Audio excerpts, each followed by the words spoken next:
Salut, on se retrouve aujourd'hui pour la deuxième vidéo consacrée à l'amortisseur fabriqué en impression 3D. J'avais fait deux promesses dans cette première vidéo, de faire un sujet spécial axe, donc l'axe de l'amortisseur bien sûr, et la membrane de compensation du volume de cet axe. Donc aujourd'hui, il y a deux parties dans cette vidéo, la première consacrée à l'axe et la deuxième partie à la membrane. On se retrouve tout de suite après ce nouveau générique. Allez, à tout de suite.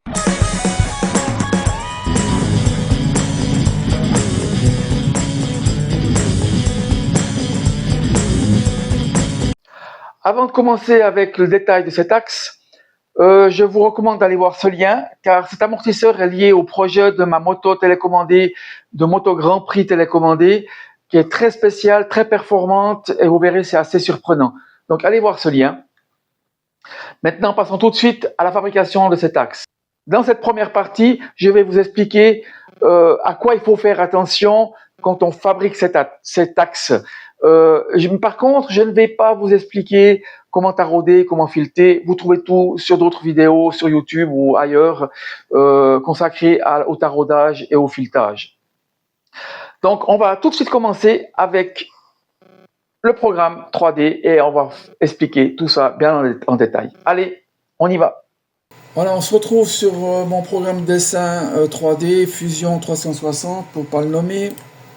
Donc on voit là l'assemblage de la tige de l'amortisseur avec les deux pistons, le piston de compression qui est celui-ci et le piston de détente qui est celui-ci. Je rappelle très rapidement le système de fonctionnement. Quand le piston descend, la pression qui est de ce côté pousse le piston, ce piston-là, et ferme les trous de passage d'huile, et il reste uniquement sur les bords ces trois passages pour limiter le passage de l'huile et donc la vitesse de mouvement du piston et de l'axe. Quand on redescend, quand on remonte dans cette situation-là, avec l'inversion de la pression, le piston s'ouvre ici et c'est le travail de la détente qui commence. Donc on libère les trois trous complètement et on a un passage entre les pistons qui est réglable avec cet écrou qui est ici, et on a l'espace qui est réglable pour régler la vitesse de détente de l'amortisseur. Voilà. Donc on va revenir à l'axe, parce que c'est ça qu'on est là pour ça. Donc l'axe c'est une tige de 4 mm. Au bout est taraudé un M4 pour fixer la chape qui elle sera fixée sur le bras oscillant. Et de ce côté-là, c'est pas dessiné malheureusement, mais ça représente une vis M3 sans tête. Elle est partiellement vissée dans l'axe, ici à l'intérieur. Pourquoi j'ai pas taraudé directement avec une filière, par exemple, l'axe? Simplement, c'est que j'avais besoin que le filet ait jusqu'à l'épaulement ici. Donc, je vous montre sur l'assemblage pourquoi. Donc là, on va prendre le détail ici. On va mettre une coupe. Et là, on retrouve notre piston qui est vissé, justement, notre piston de compression qui est vissé sur la tige M3, sur la vis M3, qu'on devrait voir ici, mais c'est encore une fois pas dessiné. Et on voit que le piston va s'appuyer sur l'épaulement et il est guidé par cet alésage-là. Donc, si j'avais fait un tarot, un filet, avec un burin ou une filière, j'aurais pas mon filet jusqu'au bout et je ne pourrais pas venir appuyer proprement ce piston sur l'épaulement de la tige M4 et visser sur la vis de M3. Là, on voit de nouveau le piston qui coulisse avec l'écrou de réglage. Donc, voilà pourquoi je fabrique comme ça l'amortisseur. Pour ce faire, la difficulté, c'est que quand on met une vis, elle est rarement bien droite avec les filets, elle est guidée que par les filets. Et là, c'est le cas. Voilà ce que je fais. Je fais un taraudage relativement court dans l'axe de M4 et je fais un trou plus gros. Donc maintenant, quand on taraude du M3, on perce à 2,5 mm. Et moi, j'ai percé 2,7 ou 2,8 mm et j'ai taraudé dans ce 2,7 et 2,8 mm pour avoir un filet qui a du jeu. Et simplement, après, je vais vous le montrer tout de suite après, je monte mon assemblage sur le tour, c'est-à-dire que cet axe de M4 est dans le mandrin du tour et la vis M3 sans tête est fixée sur le mandrin de la poupée.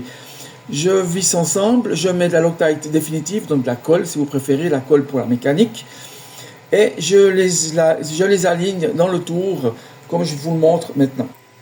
Comme j'aligne la vis avec l'axe, j'ai mis de la Loctite permanente dedans, donc pour coller la vis sans tête, et je l'ai fixé dans le tour de cette manière-là. Après, il y a d'autres manières de le faire, hein, pour que pour que la vis soit le plus possible dans l'axe. Donc maintenant, j'attends que la Loctite définitive tienne, et il faut laisser quelques heures pour que ça tienne bien. Voilà, et comme ça on aura la vis qui sera vraiment dans l'axe. C'est important parce que les pistons sont dessus, donc il faut que les pistons soient centrés sur l'axe, autrement ça va frotter dans le corps de l'amortisseur. Voilà, on va passer à l'assemblage. Donc là, nous avons notre axe avec la petite vis qui est centrée ici. Elle est super bien centrée, le système a bien marché. Là, le filetage est fait sur 10 mm. Donc on va pouvoir assembler cette tige d'amortisseur. Donc là, on voit très bien l'épaulement ici. Ici, on voit très bien l'épaulement où l'amortisseur, où la tige va venir se placer pour guider le piston d'une manière droite et centrée. Donc on va visser le piston de compression. Et on va prendre la petite pince qui va bien pour tenir la tige. Voilà, on va bien serrer. Voilà. Comme ça, notre piston est bien aligné, il est bien centré. Et maintenant, on va mettre le piston de détente. On va mettre derrière l'écrou nil stop, donc de sécurité. Comme ça, il ne se desserre pas dans l'amortisseur, parce que sinon, ça se dessert. Et on va mettre 1 mm de jeu, par exemple. Donc, sur du M3, c'est 0,5 mm par tour. Donc, on va faire 2 tours. 1 et 2. Et là, on a 1 mm de jeu. Mais c'est trop. On va mettre un demi-millimètre de jeu. Donc, on recommence. On va mettre un tour complet pour avoir un demi-millimètre de jeu. Et voilà, on a un demi-millimètre de jeu. Donc, notre tige avec le piston est prête. Donc, au final, on a notre amortisseur qui est comme ça. Et là, vous voyez, ça marche très très bien. La coupelle fait son travail, l'amortisseur est étanche et ça marche bien, il n'y a pas d'air, il n'y a rien du tout.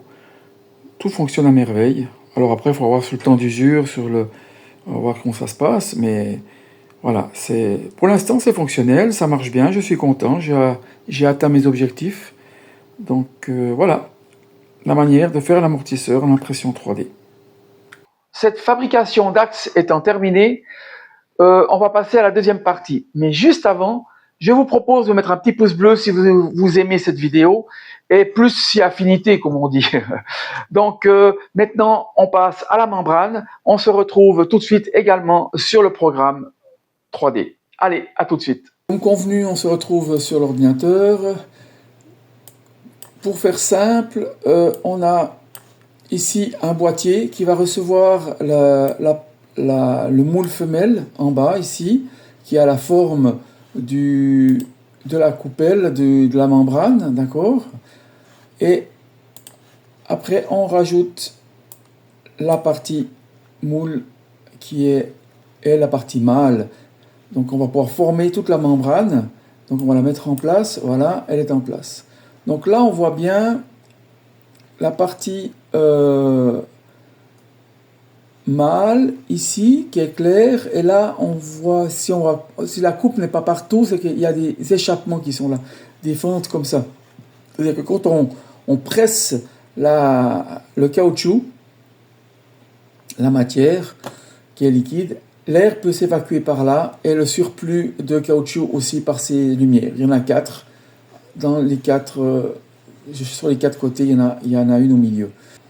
Maintenant, on va voir directement les pièces physiques dans les mains et on va faire toute la manipulation pour la coulée et le démoulage, etc.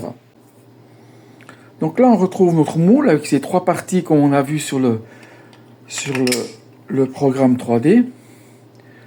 Ok. Donc là, on voit la partie concave. On voit la partie joint qui va servir de joint, effectivement, entre le corps de l'amortisseur et le couvercle de l'amortisseur. Là, on se retrouve avec la contre-moule qui va servir à donner la forme intérieure. Voilà. Et tout ça va venir dans le boîtier de l'amortisseur pour centrer les pièces. Et là, on voit les sorties échappement, les 4 sorties échappement sur la pièce. Donc voilà, on va mouler ça maintenant. Première chose à faire, c'est de mettre des gants pour se protéger parce que ces produits sont relativement agressifs. Donc il est fortement recommandé de mettre des gants, même obligatoire, j'ai envie de dire. On va même mettre des masques, mais là, quand j'utilise une toute petite quantité, très rapidement, je ne vais pas mettre de masque. Mais à l'habitude, je mets un masque avec un filtre à charbon pour pas m'intoxiquer. L'autre chose très importante, c'est d'avoir une balance très précise. Donc cette balance, elle va au dixième de gramme. Comme je vais faire une petite quantité, ça va être très compliqué d'être précis. Donc on va faire très attention. Il faut protéger la balance.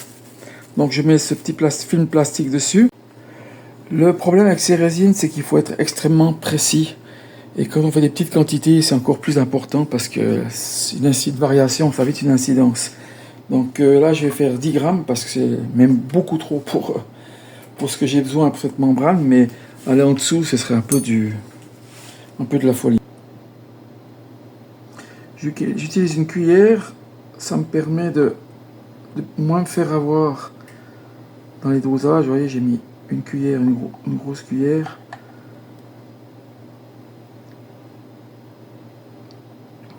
« 4,2. Je vais aller chercher avec la cuillère, ce sera plus simple. Et voilà, j'ai déjà trop. Donc c'est très difficile. Donc on va enlever, ça c'est l'avantage d'avoir les cuillères. C'est qu'on va enlever, on va remettre ce qu'il faut.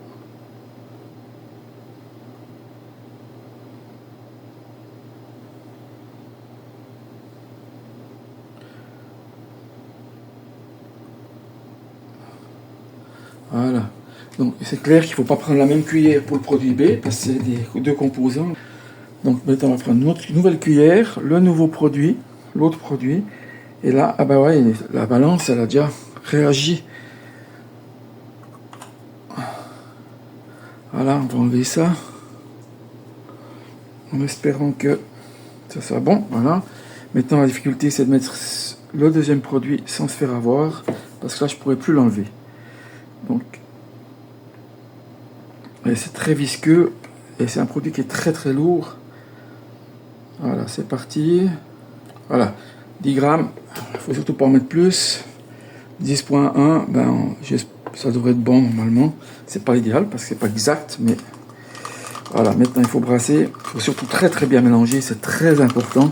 Voilà, 10 grammes, il faut surtout pas en mettre plus.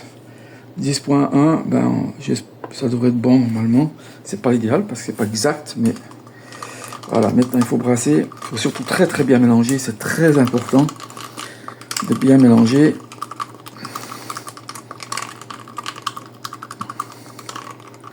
Et je vais en profiter pour faire avec le reste un petit test dans mon moule à pneus. Je teste un nouveau démoulant. Je ne vous donne pas le nom des produits parce que pour l'instant je fais que des tests, je suis sûr de rien. Donc je ne vais surtout pas vous faire acheter des produits ou vous faire essayer des trucs, foutre en l'air vos moules. Enfin bref, je ne veux pas que vous payiez fassiez des expériences à ma place. Moi je vais vous donner des choses qui fonctionnent. Donc voilà, donc maintenant on va assez mélanger, on va couler dans le moule. Je vais remplir. Voilà, ça y est, largement assez. Là, vous voyez que je vais essayer de zoomer un petit peu.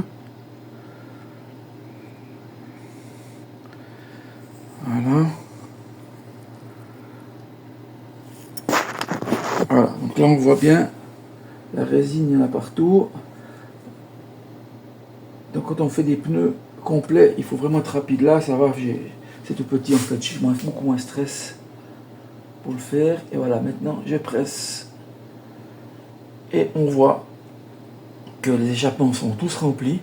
Donc ça c'est parfait, ça veut dire que il y a normalement plus d'air et que la résine est sortie de partout. Donc là on est bon.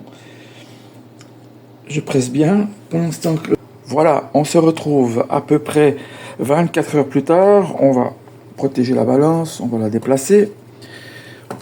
Et on va prendre le premier test que j'ai fait, qui m'intéresse beaucoup. Donc là, on va essayer de décoller pour voir si mon démoulant fonctionne. Ah oui, ça se décolle. Ah oui, ça se décolle même facilement. Waouh, c'est top. Ouais, ça marche super bien. Ça se décolle vraiment très très bien. Ben, pour faire la finition, j'ai eu l'idée de prendre mon ciseau Tamiya à carrosserie. Et en fait, ça coupe beaucoup mieux que le petit ciseau que j'utilisais avant. Voilà. Donc voici notre membrane qui est terminée. C'est juste, vous voyez, elle est bien souple. Vous voyez, elle est bien souple. Alors on voit, hop, on peut la remettre de l'autre côté. Ça devrait fonctionner très bien. Donc voilà la membrane à quoi elle ressemble. Elle est vraiment bien. Je suis vraiment content. Je crois que j'ai trouvé la solution. La matière, ça va bien. Donc on va mettre la membrane dans son bouchon. Et comme j'ai fait une gorge au fond du bouchon, je vais l'enfiler avec le petit tournevis là pour qu'elle soit bien en place. Voilà, c'est le cas. Là, elle est bien en place. On voit bien. On va pouvoir passer encore un petit peu là peut-être. Voilà. On va pouvoir passer au montage sur l'amortisseur. Donc, le test ultime, c'est mettre de l'huile dans l'amortisseur. C'est ce qu'on va faire. Donc, on met de l'huile. Voilà, nous sommes arrivés au terme de cette vidéo. J'espère qu'elle vous a plu. Si c'est le cas, mettez-moi un pouce bleu. Et ça me fera très plaisir et je vous remercie d'avance. Si vous cliquez sur ce lien, vous arriverez sur la playlist et vous y trouverez toutes les vidéos que j'ai déjà faites concernant ce projet de moto GP imprimé entièrement en 3D. Et vous verrez, c'est bluffant.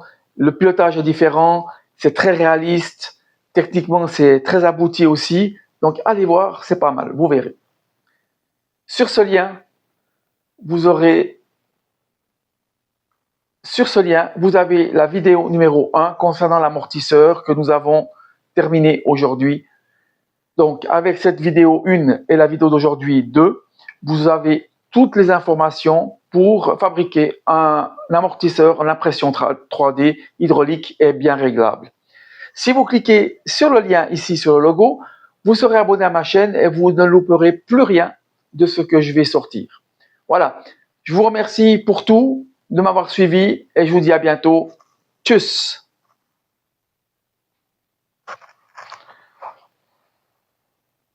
Sur ce lien, vous avez la vidéo numéro 1 concernant l'amortisseur que nous avons terminé aujourd'hui. Donc, avec cette vidéo 1 et la vidéo d'aujourd'hui 2, vous avez toutes les informations pour fabriquer un amortisseur en impression 3D hydraulique et bien réglable. Si vous cliquez sur le lien ici sur le logo, vous serez abonné à ma chaîne et vous ne louperez plus rien de ce que je vais sortir. Voilà, je vous remercie pour tout, de m'avoir suivi et je vous dis à bientôt. Tchuss!